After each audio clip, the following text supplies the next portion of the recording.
My parents covered up that my sister slept with my husband. I was shattered too.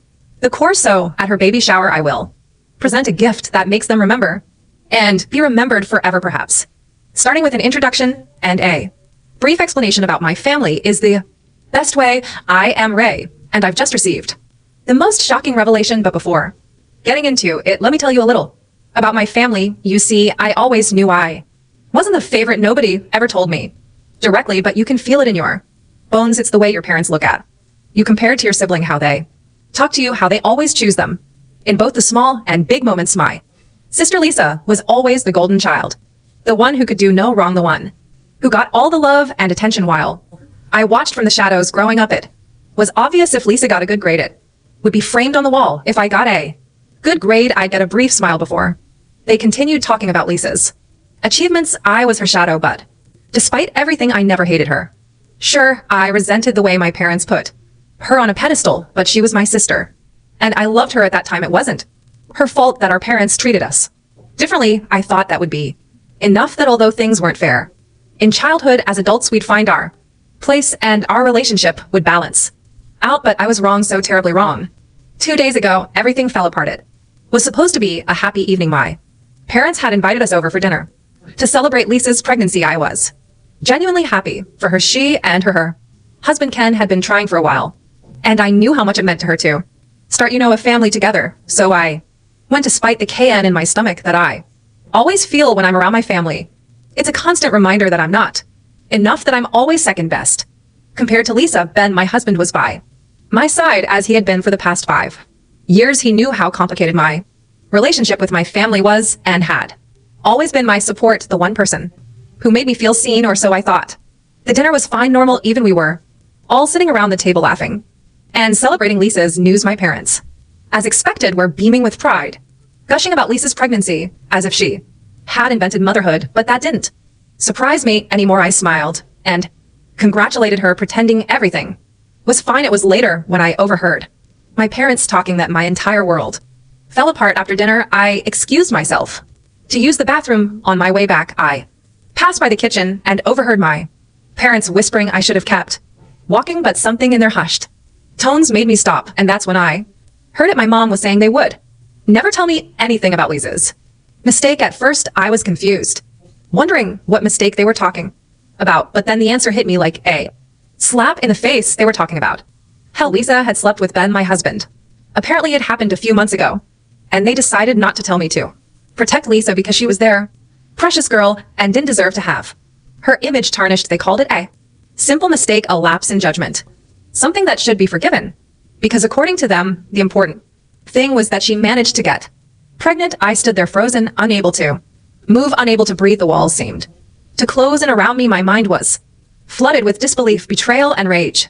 My husband, my partner, the man I trusted with my life, was a traitor, and with none other than my own sister, and worse, my parents knew. They had kept it a secret, choosing to protect Lisa instead of telling me the truth. They chose her again over me. It felt like all those years of feeling less were somehow validated. They made their decision, and it wasn't me. I don't even remember how I left that house that night. I vaguely recall muttering something about not feeling well and needing to leave. I couldn't face them, not my parents, not Lisa, and especially not Ben. So I just left, got in my car, and drove. But I don't remember where I went. I just needed to be away from them, away from the reality of what I had just learned. It felt like my whole life was a cruel joke, like nothing made sense anymore, like I was falling into a void with no way to stop. It's been 2 days and I still can't process it. I haven't confronted anyone. I've barely spoken to Ben since that night. He keeps asking me what's wrong, why I'm so distant, but I can't even look him in the eye, let alone talk to him. Every time I see him, all I can think about is him with her, my sister. How could he do this to me? How could she? And how could my parents hide it? As if it didn't matter, as if I didn't matter. I keep replaying that conversation in my head, hearing my parents say Lisa's mistakes shouldn't ruin her life, that it was just a slip. But what about my life? My marriage, does that not count? Do I not count? It feels like I've been erased, like I'm a secondary character in a story that should be mine, but somehow it's always about Lisa, no matter what she does, no matter how much she hurts me. They will always protect her, and here I am picking up the pieces, trying to figure out how to move forward when everything I thought I knew has been Turned upside down, I don't really know. What to do, I don't know if I should confront Ben and demand the truth, or if I should talk to my parents and tell them how much they've hurt me. I don't know who to face first. I don't even know if I have the strength to face Lisa. The thought of talking to her and hearing whatever excuse she might have for betraying me makes my stomach turn, but I can't keep living like this pretending everything is okay when it's not. I can't keep this secret inside, letting it poison every thought, every moment. Part of me wants to scream at them all, to tell them how much they've hurt me and how much they've destroyed, but another part just wants to leave, to walk away and never look back. I don't know which part to listen to. I don't even know if there's a right choice here. All I know is that I feel completely broken, and I don't know how to put the pieces back together. I've spent my whole life feeling like I'm not enough, like I don't matter. And now, after all this, it seems like that's been confirmed. My parents have made it clear that Lisa will always be the priority, no matter what she does or who she hurts. But where does that leave me? How do I move forward knowing that the people who should love and protect me have chosen someone else time and time again? I have no answers. I wish I knew what to do, how to fix this, or at least how to move on. But right now, all I feel is overwhelming betrayal and pain, and I don't even know how to make it stop. That's why I'm here, really writing this post, hoping that anyone will tell me what to do, because I feel like I'm falling apart and I don't know how to stop it. I know that from the outside, it's easy to have an opinion, and that's what I'm looking for. But from the inside, it feels overwhelming. Update: when it's been more than 2 weeks since my original post, I've had time to think, to feel, and to plan. At first, I was paralyzed by the pain, confusion, and betrayal, but now that numbness has faded and has been replaced by something cold, sharp, and much more dangerous. At first, I thought confronting Ben, Lisa, and my parents might give me some closure, but now I've decided on something completely different. Yes, I will confront them, but not to yell, cry, or ask for explanations. Instead, I want them to feel the same pain I've been drowning in. I want revenge. I'm going to exact the most thorough revenge possible within the bounds of the law. These past few days, I've been meticulous. I've been patient. They think I know nothing, that I'm that second-rate daughter and wife who just smiles and goes along with everything. Let them keep thinking that, because in the meantime, I've been working in silence, gathering evidence to back up everything I heard that night. Betrayal always leaves traces, even when the betrayers think they've covered their tracks, and I'm determined to find every last detail they thought was hidden. First, let me tell you about the baby shower. Yes, there's a baby shower. A few days after my last post, my mother called me with her usual cheerful tone, pretending as if nothing had happened, as if she hadn't been part of this massive betrayal. She wanted to know if I'd organize Lisa's baby shower, since for my family, I'm basically a servant, and of course, I'd be the one to take care of it. Probably if this situation were reversed, she wouldn't ask my sister to organize this. Yes, she wanted me to celebrate the very person who destroyed my marriage and my life. The audacity left me speechless for a moment, but then it occurred to me to use this to my advantage. This could be the perfect opportunity to set the stage for what's coming. Of course, I agreed. I said yes, making sure my voice didn't reveal my true intentions in the SL. She was so pleased, almost euphoric. Lisa will be so happy, she said. I smiled over the phone, thinking about how happy Lisa would be when she found out what I had planned for her. But before making my move, I needed to gather as much as possible. I've become almost obsessive about uncovering every last secret, every message, and every piece of evidence showing exactly what they did to me. At night, while Ben sleeps, I go through his phone, his laptop, even his old backups. At first, I wasn't sure if I'd find anything. Maybe they'd been smart enough to cover their tracks, but people always get careless when they think they have the upper hand. The first evidence came in the form of a hidden folder on his phone. He thought he was clever naming it something innocent, but I know him too well. Inside were photos, pictures of him with Lisa, and it turns out it wasn't just once, but an elaborate affair. Some photos seemed innocent at first glance, but others, well, let's just say they made it clear what had happened between them. My stomach churned as I looked at them, but I didn't stop. In the following nights, I kept digging text messages, emails, old social media messages. I found conversations between Lisa and Ben, some from months ago, talking about how careful they'd been to make sure I didn't find out. Their words hurt, but they also fueled me. They were so casual about it, as if I were nothing more than an obstacle in their way. But the real bombshell came when I found messages between my parents and Lisa. My mother in particular had been actively helping to keep it all a secret. There were Conversations about how Reed didn't need to know and about the importance of protecting Lisa's image. Lisa sent screenshots of these messages to Ben, assuring him that our parents were on their side and that they didn't have to worry about me finding out I felt sick. Reading it, they didn't care that I'm their own daughter. All they care about is Lisa's reputation. I've saved everything, every photo, every message, every piece of evidence is now carefully stored on my device. I've backed it all up just in case. I'm not going to rush.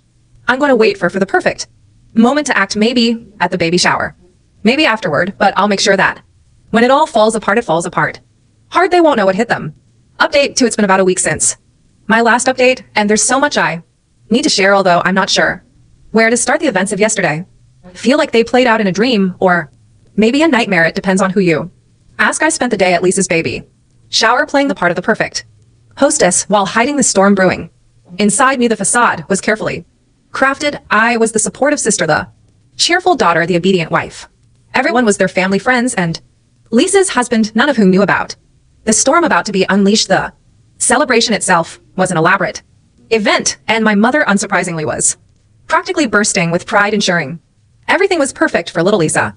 My parents had no idea the real gift was coming, and it was for me a gift that would shatter the carefully constructed world they had built. I was acutely aware of my racing heart. I could feel my pulse, not from excitement, but from the anticipation of the chaos about to unfold. As the day went on, I engaged in light conversations, laughed at shallow jokes, and arranged the many baby gifts stacked on the table. The whole time I was intensely aware of the ticking time bomb about to explode. I could see Lisa enjoying the attention. Her smile wouldn't last long, but the longer she thought she'd gotten away with it, the better for my revenge. The moment came when they cut the cake. Everyone clapped and congratulated her, and I felt my pulse race even more as I prepared to give Lisa her special gift. I told everyone it came from the heart, but deep down I knew it came from the depths of my pain. Then I stood up to address everyone, and the noise in the room fell silent. Lisa looked at me with a bright smile, visibly excited as she reached for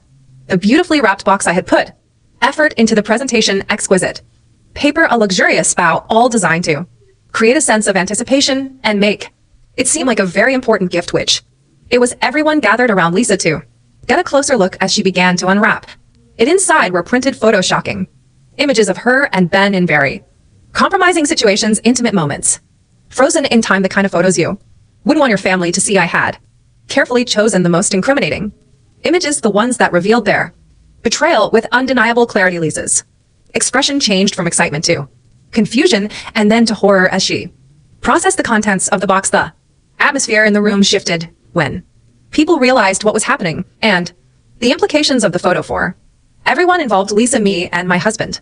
But I wasn't done as the murmurs began, and people started asking questions to either Lisa or me. I unveiled decorative curtains that displayed the same photos, enlarged and arranged in a striking format. The truth was now exposed for everyone to see, a gallery of betrayal, capturing the affair that had shattered my life. Lisa's face turned pale, the blood draining from her cheeks, leaving her looking ghostly. Her hands trembled as she struggled to grasp what was happening. My parents instinctively tried to intervene, but I wasn't going to let them silence me. I took a deep breath and let the words flow. I revealed the entire affair, detailing how they had helped cover it up and how they pretended everything was fine while Lisa betrayed me with my husband. Lisa's husband, completely shocked, stormed out of the room, yelling at her, calling her a traitor, and expressing disbelief at how she could have done all this. It was likely a similar expression and feeling to what I experienced when I discovered the entire ordeal. My parents were left speechless, unable to defend their golden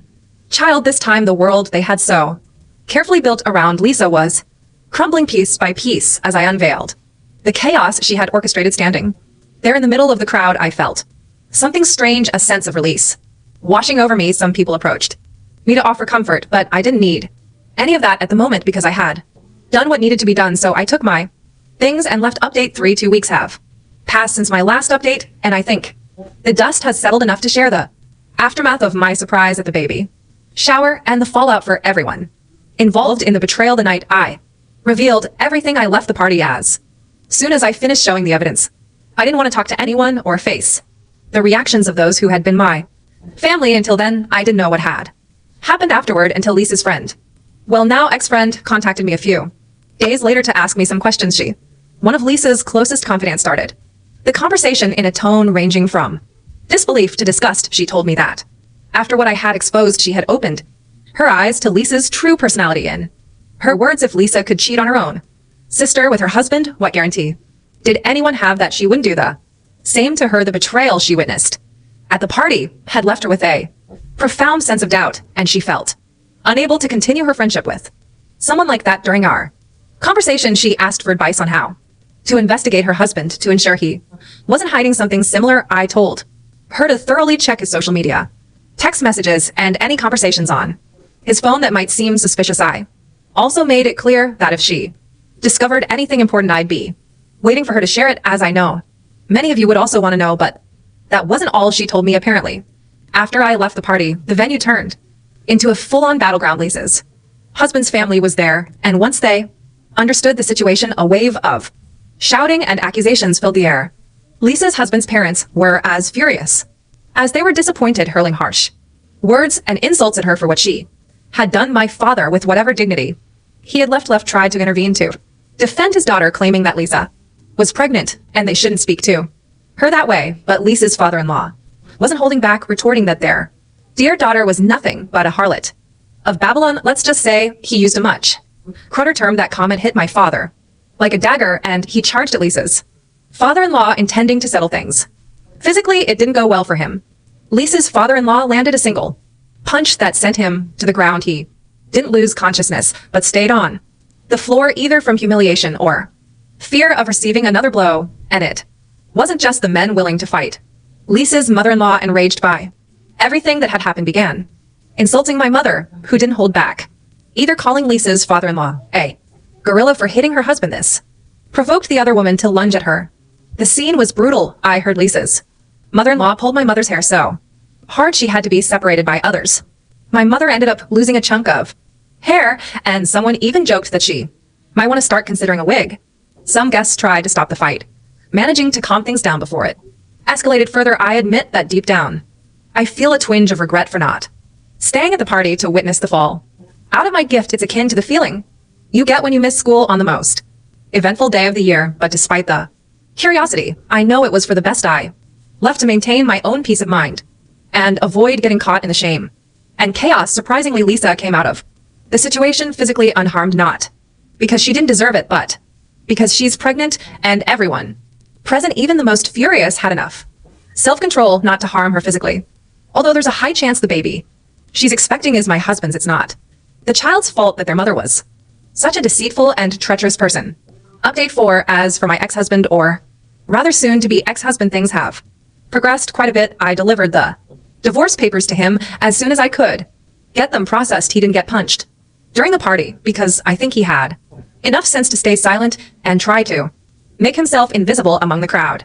He remained quiet, head down, as if trying to go unnoticed. Apparently, this strategy worked, as he avoided the punch from Lisa's father-in-law, a punch he deserved more than anyone else, especially since her father-in-law was so willing to throw one. Later, when he got home, he found all his belongings thrown out on the lawn. I hadn't left a single thing of his inside. Everything was on the grass, waiting for him to get the message. He didn't say a word or knock on the door to talk to me. He simply collected his things and left. At least he understood the hint. Now we're waiting to see what happens with the house once the divorce is finalized. In the past 2 weeks, neither my sister nor my family has tried to contact me, neither to apologize nor to lash out at me, which doesn't surprise me, even though I was the one most affected by all this. Apart from my father's humiliation in this situation, they don't have enough shame or remorse to reach out and apologize. This confirms what I've always suspected to them. Lisa will always be the priority, no matter what. This betrayal and public humiliation, while catastrophic, doesn't seem to be enough to make them reflect. I've spent my whole life trying to find a place in my family, seeking to be seen and valued. But these events have shown me that it will never happen, no matter how much they hurt me or betray my trust. I'll always be the daughter they can overlook.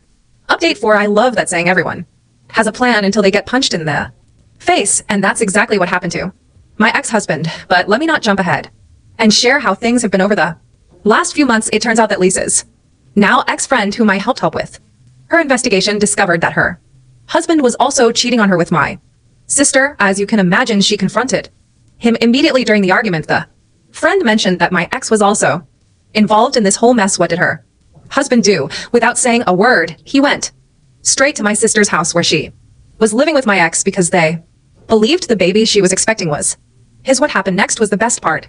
The man punched my ex directly in the face, so even though he managed to avoid a punch at the party, he finally got what he deserved. Obviously, my ex has decided to sue him over the punch, though I'm not sure what has happened with that legal matter, and honestly, I'm not too interested. As for my sister's husband, he moved out as soon as he found out about the whole situation and immediately filed for divorce. That divorce hasn't been finalized yet, probably because a baby is involved and those processes tend to take longer. My own divorce, on the other hand, was completed about a month ago. For those wondering about assets, the house we shared was sold and we split the money evenly. Neither of us has to pay spousal support, and since there were no kids, the process was simpler. I think the fact that my divorce was resolved quickly only made the chaos surrounding my sister seem even more eternal and messy. Going back to my ex-husband, after receiving that punch to the face, he also got an emotional blow upon learning that he might not be the father of my sister's baby. In an ironic twist of fate, he decided to move out of my sister's house as well, unable to bear the idea that she might have cheated on him. This part makes me laugh, though it also makes me wonder about the logic behind infidelity and people like them. How can someone so willing to cheat on their partner with another person now feel hurt because that person cheated on them? Maybe I don't understand jealousy in that situation, because fortunately, I'm a decent person and have never felt the urge to betray someone in such a way.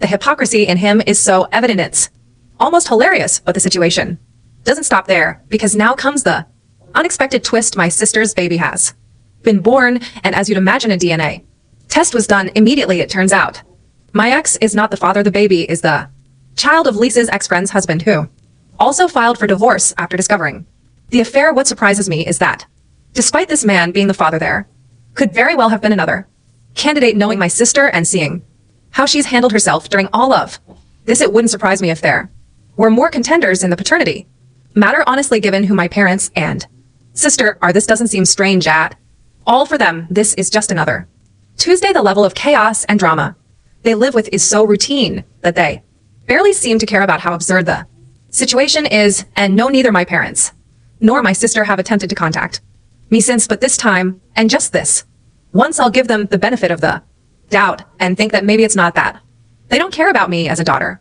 or sister. They're probably just too busy dealing with the disaster they've created themselves. Update 5. First, let me clarify something, because it seems some people didn't catch the sarcasm in my last update. When I said I gave my family the benefit of the doubt, I was being sarcastic. No, I don't think they've ever truly cared, and even if there hadn't been a scandal of this magnitude, they still wouldn't have bothered to reach out. Moving on to the update, my sister has ended up moving back into our parents' house. Why? Well, the biological father of her baby decided not to stay with her, and while he's been unfaithful, I understand the decision. Staying with someone as untrustworthy as my sister sounds more like a punishment than a reward. So alone and with a baby, she returned to the only place where she seems to still be welcomed with open arms, our parents' house. As for my sister's divorce, it concluded in a favorable manner for my ex brother-in-law. The house they shared was sold, and he doesn't have to pay either child support or spousal support. I think this was the best case scenario for him. Now he can walk away from this whole mess without any financial or personal ties to my sister. It's like life gave him a one-way ticket out, and I can't imagine a better ending for him. Lisa's ex-friend has also finalized her divorce, and in terms of peace and counting the punches, it seems things have settled down. Although with everything that has happened, it's clear that many people in this story are still deserving of another punch. For now, the physical dramas have ceased, but the memories will remain engraved in the minds of everyone involved, and some on their faces